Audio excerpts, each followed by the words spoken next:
ഞാനിന്ന് പറയാൻ പോകുന്നത് വിദ്യാഭ്യാസം കൊണ്ട് വിവരം ഉണ്ടാവുമോ?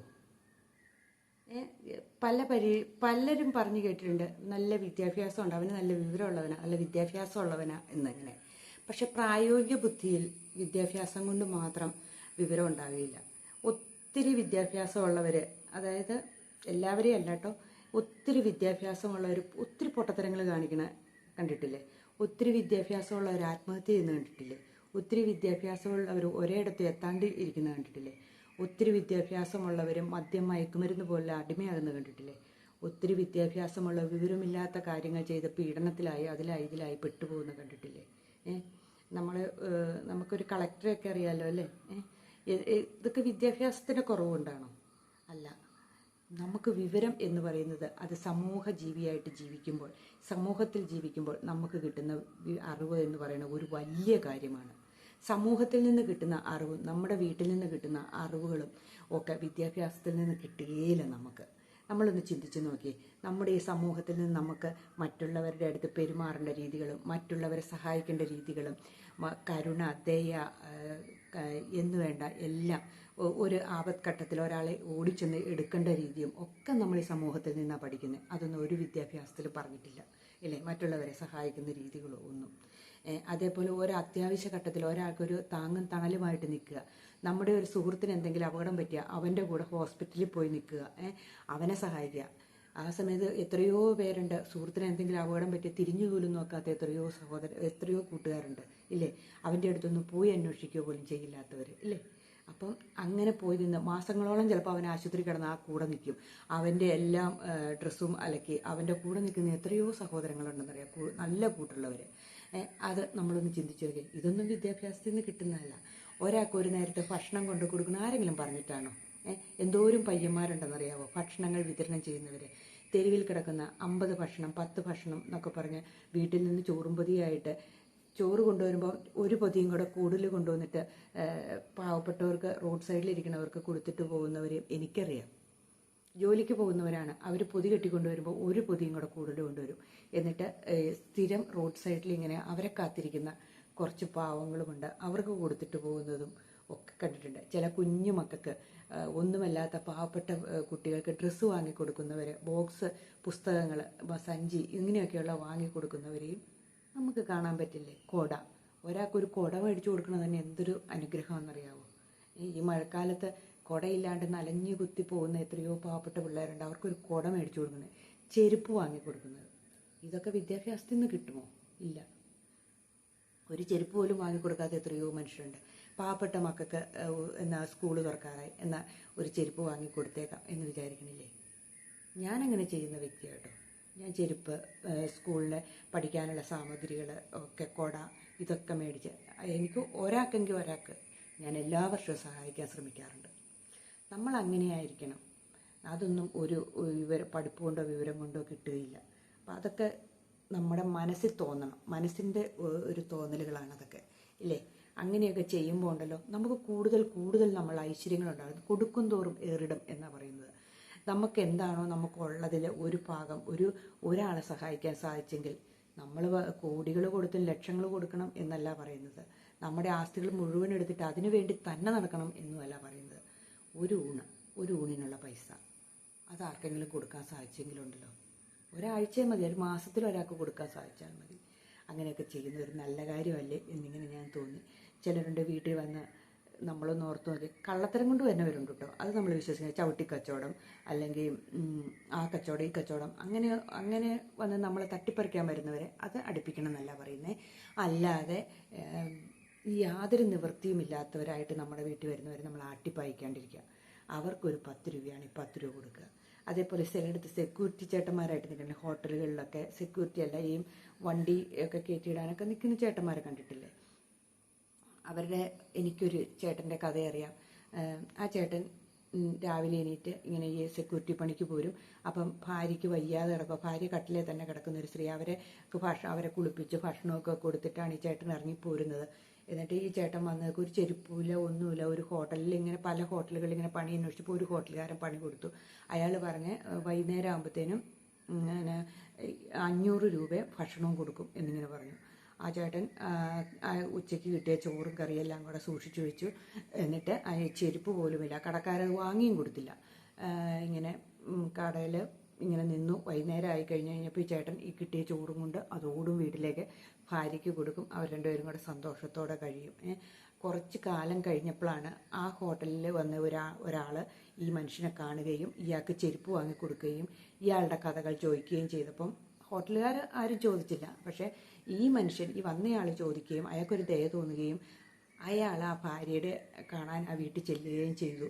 എന്നിട്ട് അയാളോട് പറഞ്ഞു, ഞാൻ മാസം നിങ്ങൾക്ക് ഇത്ര രൂപ വെച്ച് തരാം, നിങ്ങൾ ഈ ഭാര്യനെ നോക്കി ഈ വീട്ടിൽ. ഒത്തിരി വൃദ്ധ, അവർക്ക് മക്കളില്ലാത്തവരായിരുന്നു, ഒത്തിരി വൃദ്ധ ദമ്പതികളായിരുന്നു ഇവർ. അങ്ങനെ അയാൾ ആ മനുഷ്യൻ അയാൾക്ക് പൈസ കൊടുക്കുകയും, എങ്കിലും അയാൾ ഹോട്ടലിൽ പണിക്ക് പോയി കുറച്ച് നാളും കൂടെ പോയി. അതിനുശേഷം അയാൾ ആ പണി നിർത്തിയിട്ട് ഈ ഭാര്യേനെ നോക്കി ഗവൺമെൻറ് ആശുപത്രിയിൽ കൊണ്ട് ചികിത്സിക്കാനും ഒക്കെയുള്ള സൗകര്യങ്ങൾ ആ മനുഷ്യൻ ചെയ്തു കൊടുത്തു എന്നിങ്ങനെ ഞാനൊരു കഥ കേട്ടിട്ടുണ്ട്. കുറച്ച് കഴിഞ്ഞപ്പോൾ ആ ഭാര്യ മരിച്ചുപോയി. പുള്ളി തന്നെയായി. പുള്ളി എന്നിട്ടൊരു വൃദ്ധസദനത്തിൽ ജോലിയൊക്കെ ആയിട്ട് അങ്ങ് പോവുകയും ചെയ്തു. ഒരു പുറമ്പോക്കിലൊരു കൊച്ചു വീടൊക്കെ ഉണ്ടായിരുന്നു, അതൊക്കെ ഉപേക്ഷിച്ച്, പുറമ്പോക്കല്ലേ, അതൊക്കെ ഉപേക്ഷിച്ച് പോവുകയും ചെയ്തു എന്നിങ്ങനെ കഥയല്ല, ഒറിജിനൽ ജീവിതത്തിൽ നടന്ന സംഭവം. അപ്പം നമുക്ക് മനുഷ്യത്വം എന്ന് പറയുന്നത് ഉണ്ടാകണമെങ്കിൽ ഒരു വിദ്യാഭ്യാസത്തിൽ കൂടെയും കിട്ടുകയില്ല. അതൊരു കച്ചവടക്കാരനായിരുന്നു കേട്ടോ. അയാളും വലിയ സാമ്പത്തികമുള്ള മനുഷ്യനൊന്നും അല്ലായിരുന്നു എന്നാണ് ഞാൻ കേട്ടെടുത്തോളം. അയാളൊരു സാധാ മനുഷ്യനായിരുന്നു. അപ്പം നമുക്ക് ഇങ്ങനെയുള്ള സഹായങ്ങൾ ചെയ്യാൻ പറ്റുമെങ്കിൽ സഹായിക്കുക, അത് ഒന്ന്. പിന്നെ ഞാനൊരു കഥ പറയാം. 4 കൂട്ടുകാരുണ്ടായിരുന്നു കേട്ടോ. 4 കൂട്ടുകാരിൽ ഒരാൾ ഇച്ചിരി മന്ദബുദ്ധി പോലത്തെ, അതായത് പഠിക്കുകയൊന്നുമില്ല, അവരുടെ അത്രയും 3 പേരുടെ അത്രയും വിവരങ്ങളും വെളിവുകളും ഒന്നുമില്ലാത്ത ഒരു പാവം. അപ്പം എന്ത് കാര്യത്തിനും എന്ത് കാണിക്കും, ഈ കൂട്ടുകാർ ഇവനെ കൊണ്ടാണ് ചെയ്യിപ്പിക്കണത്. ഇവരുടെ പണികളെല്ലാം ചെയ്യിക്കണം. കടയിൽ പോണതും ഇവരുടെ കൂടെ നടക്കുമ്പോഴും ഒക്കെ ഓരോ കാര്യങ്ങളും പറയുമ്പം ഇവരെല്ലാം കൂടെ 3 പേരും കൂടെ ഇരുന്ന് ചർച്ച ചെയ്യുമ്പോൾ ഇവൻ എന്തെങ്കിലും കാര്യം അഭിപ്രായം പറഞ്ഞാൽ, എടാ ബോധമില്ലാത്ത നീ എന്ത് പറയാനാ, നിനക്ക് എന്തെങ്കിലും വിവരമുണ്ടോ എന്നിങ്ങനെ പറയും. അതോ നീ ഒട്ട് പഠിക്കുകയോ ഇല്ല എന്നൊക്കെ പറഞ്ഞ് ഇവന്മാരിട്ട് ഇങ്ങനെ കളിപ്പിക്കാൻ തുടങ്ങി. അപ്പോൾ കുറേ കഴിഞ്ഞപ്പം ഇവൻ്റെ മനസ്സിൽ ഇവൻ പിന്നെ മിണ്ടാണ്ട് മാറിയിരിക്കും കേട്ടോ. അപ്പോൾ ഇവന്മാർ ഓരോ പല സംഭവങ്ങളിലും ഇവങ്ങനെ കളിപ്പിച്ചപ്പം ആ നാട്ടിലെ ഒരു പ്രമാണി ബുദ്ധിമാന്മാരെ പരീക്ഷിക്കാൻ തീരുമാനിച്ചു. അപ്പം നാട്ടിലുള്ള ബുദ്ധിമാന്മാരാണല്ലോ, ഇവന്മാരെല്ലാം പഠിപ്പിസ്റ്റുകളുമാണ്. അപ്പം ഇവന്മാരെ 3 പേരെയും വിളിച്ചു, ഈ 4-മനെ വിളിച്ചുമില്ല നാട്ടുപ്രമാണി. അപ്പം ഇവന്മാർ പോകാൻ തുടങ്ങിക്കഴിഞ്ഞപ്പം ഈ 3 പേരും പോകാൻ തുടങ്ങിയപ്പോൾ 4-മനോട് പറഞ്ഞു, എന്നാലും നീ കൂടെ പോരെ, നീ ഇരുന്നോട്ടെ, നിന്നെ വിളിച്ചൊന്നുമില്ല, കാരണം വിവരമുള്ളവർ ബുദ്ധിയുള്ളവന്മാരെ വിളിച്ചേക്കണേ എന്നിങ്ങനെ പറഞ്ഞു. ഇവന്മാരൊരു കളിപ്പീരോട് കൂടി അങ്ങ് കൊണ്ടുപോയി. പോകുന്ന വഴി ഒരു കാട്ടിക്കോടെയായിരുന്നു പോകുന്നത്. അപ്പം ഒരു മൃഗത്തിൻ്റെ എല്ലിങ്ങനെ കൂടി കിടക്കണം കണ്ടു കഴിഞ്ഞപ്പം ഒരുത്തൻ പറഞ്ഞു, ഭയങ്കര സിദ്ധികളും ഒക്കെ ഉണ്ടെന്ന് ഇവന്മാർക്ക് കേട്ടോ. അപ്പം ഒരുത്തൻ പറഞ്ഞു, ഞാൻ ഇതിനെ കൂട്ടി യോജിപ്പിക്കാം എന്ന് പറഞ്ഞു. അപ്പം വേറൊരുത്തൻ പറഞ്ഞു, ഞാനിതിന് മജ്ജയും മാംസവും കൊടുക്കാമെന്ന് പറഞ്ഞു. അപ്പം മറ്റവൻ പറഞ്ഞു, ഞാനിതിന് ജീവൻ കൊടുക്കാമെന്ന് പറഞ്ഞു. അപ്പം ഈ പാവപ്പെട്ടവൻ, ബുദ്ധിയില്ലാത്തവൻ പറഞ്ഞു, അയ്യോ അങ്ങനെയൊന്നും ജീവൻ കൊടുക്കരുത്, ജീവനും കൊടുത്താലും ഇതിനെ കൂട്ടി യോജിപ്പിച്ചാലും ഒക്കെ ചിലപ്പോൾ ഇത് നമ്മളെ കടിക്കുന്ന ഒരു ജീവിയാണ്, നമ്മളെ തിന്നുന്ന ഒരു ജീവിയാണെങ്കിൽ എന്ത് ചെയ്യും, അങ്ങനെ വേണ്ട എന്ന് പറഞ്ഞപ്പോൾ ഇവന്മാർ പറഞ്ഞു, നീ പോടാ, നിനക്കൊരു വിവരമില്ലാണ്ട് നീ പറയും, നമുക്കത് പരീക്ഷിക്കാമല്ലോ, നമ്മൾ നാട്ടുപ്രമാണിയുടെ അടുത്തേക്കല്ലേ പോകുന്നത്, നമ്മൾ അവിടെ ചെല്ലുമ്പോഴത്തേനും നമുക്ക് ഇതൊക്കെ ഒന്ന് പ്രാക്ടീസ് ചെയ്തിട്ട് പോകുന്നത് നല്ലതല്ലേ എന്ന് ചോദിച്ചാൽ ഇവന്മാർ ഓരോന്ന് ചെയ്ത് കഴിഞ്ഞപ്പോഴത്തേനും ഇതിന് ജീവൻ വെപ്പിക്കാൻ ലാസ്റ്റ് ഇത് വന്നു.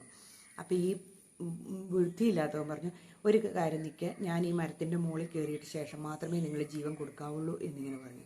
അവൻ ആ മരത്തിൻ്റെ മുകളിൽ വരെ കയറി കഴിഞ്ഞപ്പോഴത്തേനും ഇവന്മാരും 3 പേരും കൂടെ വലിയ ചിരിയൊക്കെ ചിരിച്ച് മറ്റവനെ പേടിത്തൊണ്ടാന്നൊക്കെ വിളിച്ച് കളിപ്പിച്ചിട്ട് ഈ ജീവിക്ക് ജീവൻ കൊടുത്തു. കഥയാണ്. ആ ജീവിക്ക് ജീവൻ വന്നപ്പോൾ അത് ഒന്നാന്തരം അലറുന്ന ഒരു സിംഹമായിരുന്നു. അത് ഈ 3 പേരെയും പിടിച്ച് കടിച്ച് കൊന്നു കളഞ്ഞു. 4-മനായ അവൻ രക്ഷപ്പെടുകയും ചെയ്തു. ഇതാണ് പ്രായോഗിക ബുദ്ധി, ഇല്ലേ? അതൊരു വിദ്യാഭ്യാസത്തിൽ നിന്നും കിട്ടില്ല. നമ്മുടെ കോമൺ സെൻസ് എന്ന് പറയുന്നുണ്ടല്ലോ, നമുക്ക് ഈ സമൂഹത്തിൽ നിന്നും നമ്മളപ്പം കാണിക്കുക, ഏത് അപകടം വന്നാലും അതിൽ നിന്ന് രക്ഷപ്പെടാൻ നമ്മുടെ മനസ്സിൽ തോന്നുന്നതാണ്. അല്ലാണ്ട് ശാസ്ത്രീയമായിട്ട് അതിനെ കൊണ്ട് നടന്നിട്ടുണ്ടെങ്കിലുണ്ടല്ലോ വിജയിക്കുകയൊന്നുമില്ല. ശാസ്ത്രീയ വശം പല സമയത്തും അങ്ങനെ ശാസ്ത്രീയമായിട്ടൊരു കുഴിയിലേക്ക് പോയി കഴിഞ്ഞിട്ട് ശാസ്ത്രീയതയും കൊണ്ടിരുന്നിട്ടുണ്ട് വല്ല കാര്യമുണ്ടോ? നമ്മളേതെങ്കിലും വള്ളിയെ പിടിച്ചോ കമ്പയെ പിടിച്ചോ വലിഞ്ഞ് കയറി രക്ഷപ്പെടാനല്ലേ നോക്കുള്ളൂ. അപ്പം ഇതൊക്കെയാണ് നമ്മുടെ ജീവിതത്തിൽ എന്തെങ്കിലുമൊക്കെ പ്രതിസന്ധികൾ വന്നിട്ടുണ്ടെങ്കിൽ അതിന് ശാസ്ത്രീയ വശവും ആലോചിച്ചുകൊണ്ടിരിക്കാണ്ട് നമുക്ക് ചെയ്യാവുന്ന ഏത് മാർഗത്തിൽ കൂടെ പോയാൽ വിജയിക്കും എന്ന് ചിന്തിച്ച് അതിനിറങ്ങി പുറപ്പെട്ടുള്ള. അല്ലാണ്ട് വലിയ സംഭവങ്ങളൊക്കെ ആലോചിച്ചുകൊണ്ടിരുന്നാൽ ചിലപ്പോൾ ഉണ്ടല്ലോ നടപടി ഉണ്ടായെന്ന് വരില്ല. എല്ലാം കൂടെ ഒത്തു വന്നിട്ട് ഞാൻ ചെയ്യാം എന്നോർത്തുകൊണ്ടിരുന്നിട്ട് നടപടിയില്ല. ഏതെങ്കിലും ഒരു ഭാഗം ഒത്തെങ്കിൽ അത് വെക്കുക. ഏതിലേക്ക് പോകുമ്പോഴാണ് ചെറിയൊരു വിജയം നമ്മുടെ ജീവിതത്തിലേക്ക് വരുന്നതെങ്കിൽ അതേ തുടർന്ന് പോയിക്കൊള്ളുക. ഏതിലാണോ പരാജയം സംഭവിക്കണേ അത് ആ നിമിഷം കട്ട് ചെയ്തേക്ക്. പരാജയത്തിലേക്ക് പിന്നെയും കൂപ്പ് കുത്തി പോകാണ്ടിരിക്കാൻ വേണ്ടി ശ്രമിക്കുക. നമുക്ക് എന്തെങ്കിലും ഒരു സംഭവം തുടങ്ങുമ്പോൾ നമുക്കൊരു പരാജയമാണെന്ന് നമ്മുടെ ഉൾമനസ്സിൽ തന്നെ തോന്നിക്കും. നമ്മുടെ മനസ്സിൽ തോന്നിക്കുമ്പോൾ തന്നെ നമ്മൾ അതിനെ ഒന്നോടെ ആലോചിച്ച് നോക്കുമ്പോൾ നമുക്ക് മനസ്സിലാകും അത് ശരിയാണ്. അതിലേക്ക് പിന്നെ പുറപ്പെടാണ്ടിരിക്കണമായിരിക്കും ഏറ്റവും നല്ലത്. അപ്പോൾ എന്നെ കാണിക്കണേ ഞാൻ പലപ്പോഴും ചിന്തിക്കാറുള്ള കാര്യമാട്ടോ. പണ്ട് ഞാൻ ഓരോ തെറ്റ് ഇങ്ങനെ നമുക്ക് എന്തെങ്കിലും പ്രശ്നങ്ങളൊക്കെ ഉണ്ടാകുമ്പോൾ നമ്മൾ പിന്നെ ആ പ്രശ്നത്തിലേക്കാണോ പിന്നെയും ചിന്തിച്ച് പോയിക്കൊണ്ടിരിക്കുന്നത്. അതിൽ നിന്നൊന്നും മാറ്റി പിടിക്കാൻ ശ്രമിച്ചുകൊണ്ടല്ലോ സമാധാനം ഉണ്ടായി, സന്തോഷം ഉണ്ടായി, സാമ്പത്തികമായിട്ടും ഉണ്ടായി. അപ്പം നമ്മൾ തന്നെ കാണിക്കണേ തെറ്റ് പറ്റിയ ഭാഗത്തു നിന്ന് പെട്ടെന്ന് തന്നെ മാറിയിട്ട് നമ്മൾ ഏതെങ്കിലും വേറൊരു മാർഗത്തിലേക്ക് നമ്മൾ തിരിയാൻ ശ്രമിച്ചിട്ടുണ്ടെങ്കിൽ ഉണ്ടല്ലോ നമ്മുടെ ജീവിതം സന്തോഷമാവും. പിന്നെ സന്തോഷമൊന്നും ആരും നൂലെ കെട്ടിക്കൊണ്ട് തരുന്നൊന്നുമല്ല, അത് നമ്മൾ തന്നെ ഉണ്ടാക്കണം. നമ്മളിൽ തന്നെ സന്തോഷം കണ്ടെത്തുക. നമ്മുടെ ഉള്ളിലാണ് സന്തോഷം ഇരിക്കുന്നത്. പുറമേ നിന്ന് ആർക്കും സന്തോഷം തരാൻ പറ്റില്ല, ഇല്ലേ? നമ്മൾ നോക്കിയാൽ ഒരു പൂച്ചെടി കുഴിച്ചിട്ട് അതിലൊരു പൂവുണ്ടാകണമെങ്കിൽ എത്ര മാസങ്ങൾ എടുക്കുന്നു എന്ന് ചിന്തിച്ച് നോക്കി. അതുപോലെയാണ് നമ്മുടെ ജീവിതത്തിൽ ഓരോ കാര്യങ്ങളും. അതെല്ലാം മാറി വരുന്നതിന് കുറേ സമയങ്ങളെടുക്കും. അപ്പം അതിനെയൊക്കെ തരണം ചെയ്യാനുള്ള ശക്തി നമ്മൾ സംഭരിക്കുക. ഈ സമയം കൊണ്ട് പതുക്കെ സ്റ്റെപ്പ് ബൈ സ്റ്റെപ്പായിട്ട് നമ്മുടെ ജീവിതത്തിൽ മാറ്റങ്ങൾ വരുത്തുക. ഇതേ ഉള്ളൂ. അതൊന്നും ഒരു പാഠപുസ്തകത്തിൽ നിന്നും പറഞ്ഞു തരില്ല. നമ്മുടെ സ്വാഭാവികമായിട്ടുള്ള അനുഭവത്തിൽ നിന്ന് മാത്രമേ നമുക്ക് മനസ്സിലാക്കാൻ പറ്റുള്ളൂ. ശരിയാണെന്ന് ഞാനീ പറഞ്ഞത് നിങ്ങളൊന്ന് ചിന്തിച്ച് നോക്കിക്കേ. എന്നിട്ട് നമ്മുടെ ജീവിതത്തിൽ ചുമ്മാ ഇരുന്ന് സമയം കളയാതെ നമ്മൾ ഓരോ മാർഗങ്ങൾ കണ്ടുപിടിക്കുക. നമ്മൾ സ്ഥിരം ചിന്തിച്ച് നോക്കി, സ്ഥിരമായിട്ട് നമ്മൾ ചോറും കറിയും ഉണ്ടാക്കിക്കൊണ്ടിരിക്കുക. എന്നും ചമ്മന്തിയും ചോറും മാത്രമേ ഉള്ളൂ എന്ന് വെച്ചോ. കുറേ കാലമാകുമ്പോൾ നമുക്കൊരു മടുപ്പ് തോന്നുമ്പോൾ നമ്മൾ അതിൻ്റെ കൂടെ ഒരു സാമ്പാറും കൂടെ ഉണ്ടാക്കുമ്പോഴോ അതിനൊരു വ്യത്യാസം വരത്തില്ലേ? അതുപോലെ നമ്മുടെ ജീവിതത്തിൽ എന്തെങ്കിലുമൊക്കെ മാറ്റങ്ങൾ കുറച്ച് ഈ കുക്കറി ഷോകളും ഒക്കെ അവതരിപ്പിക്കണ വെറൈറ്റി സാധനങ്ങൾ കണ്ടുപിടിക്കണേ എങ്ങനെയാണ്? നമ്മുടെ ജീവിതത്തിൽ അതുപോലെ തന്നെ വെറൈറ്റി ആക്കി എടുക്കാൻ ശ്രമിക്കുക. നമ്മൾ ഒരു സ്ഥലത്തിൽ കൂടെ സ്ഥിരമായിട്ട് പോകുന്നെങ്കിൽ അതിനൊന്ന് മാറ്റം പിടിക്കാൻ ശ്രമിക്കുക. പിന്നെ നമ്മുടെ ജീവിതത്തിൽ ചേഞ്ച് വരുത്തേണ്ട പ്രായമാണ് ഒരു 30 വയസ്സ്, ഒരു 25 വയസ്സ് കഴിയുമ്പോൾ തൊട്ടൊരു 45 വയസ്സ് വരെയുള്ള സമയത്ത് നമുക്ക് പല മാറ്റങ്ങളും നമ്മുടെ ജീവിതത്തിൽ മാറ്റങ്ങൾ വരുത്താൻ നമുക്ക് സാധിക്കും. ആ സമയത്ത് നമ്മൾ മാറ്റങ്ങൾ വരുത്തണമെന്ന് നമ്മുടെ മനസ്സ് ശരീരവും നമ്മളോട് പറഞ്ഞു തരുന്ന സമയത്ത് നമ്മൾ ഓരോ മാറ്റങ്ങൾ ഉണ്ടാക്കാൻ ശ്രമിക്കുക. നമ്മളൊന്ന് ചിന്തിച്ച് നോക്കി, നമ്മൾ മാതാപിതാക്കളാകുമ്പോൾ നമുക്ക് മാറ്റങ്ങൾ വരുന്നില്ലേ? നമ്മളെങ്ങനെയാണ് മക്കളെ വളർത്തണമെന്നും എന്തൊക്കെ ഭക്ഷണങ്ങൾ കൊടുക്കണമെന്നും എങ്ങനെ ജീവിക്കണമെന്നും അവരെ എങ്ങനെ വളർത്തണമെന്നും ഒക്കെ നമ്മൾ പഠിക്കുന്നില്ലേ?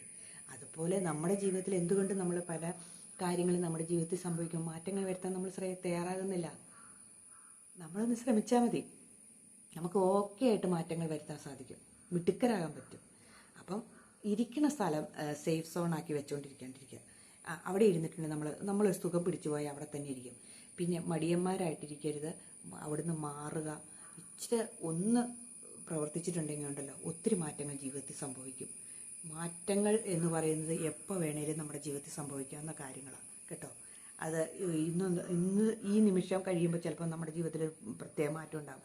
അതെല്ലാ സംഭവങ്ങളും രാജ്യത്തിനാണെങ്കിലും നമുക്കറിയാമല്ലോ. ഇപ്പം എന്തൊക്കെ പ്രശ്നങ്ങളാണ് നമ്മുടെ രാജ്യത്ത് നിന്ന്, എല്ലാം നേരെയാവട്ടെ, ഇച്ചിരി ആവശ്യമായിരുന്നു അല്ലേ അതൊക്കെ.